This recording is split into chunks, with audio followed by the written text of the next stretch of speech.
608, Stacey Gallagher. Stacey started this journey November 2015. Her starting weight, 200 pounds. Training with Tasha Stafford. So in the summer of 2015, at 200 plus pounds, I was diagnosed with multiple health issues. I could barely get out of bed.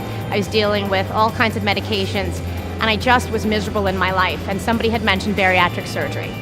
So I started that process. November of 2015, I had bariatric surgery, and I've spent the last 3+ years just trying to really learn how to eat healthy and get my body under control. My lab work is all about that of a 20-year-old. I'm no longer at risk for, death from heart attacks and all of that. So it's really been, and put diabetes in remission.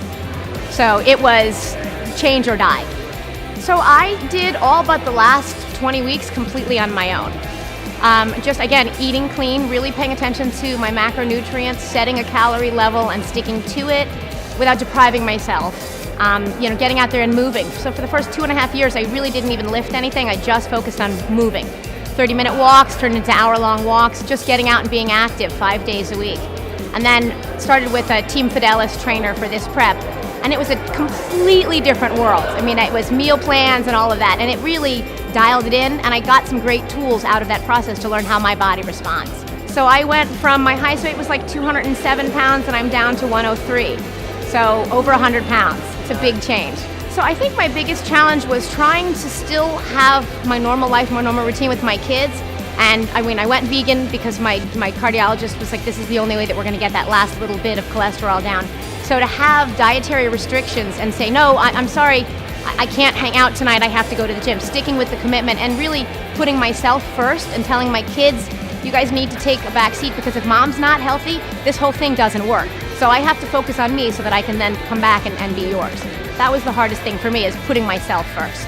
Believe it or not, my biggest role model is definitely Michelle Obama, because teaching obese people how to get thin is one thing. I want to prevent that. I want these kids to understand that the choices that we make, when we're 12, 15, 16, really have lifetime impact on our bodies.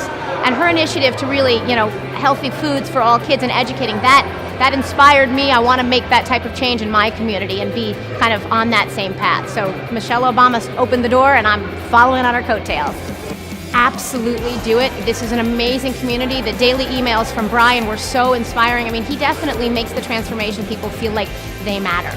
And I work real well with an end goal, because it's so easy to say, oh, it's an open-ended, I can cheat now because I have next week. But when you know that you're looking at April 13th is D-Day, it keeps you on track. I suggest anybody that has a weight loss goal or a fitness goal, have something at the end that you have to get to for no other reason than just because motivation to that end date.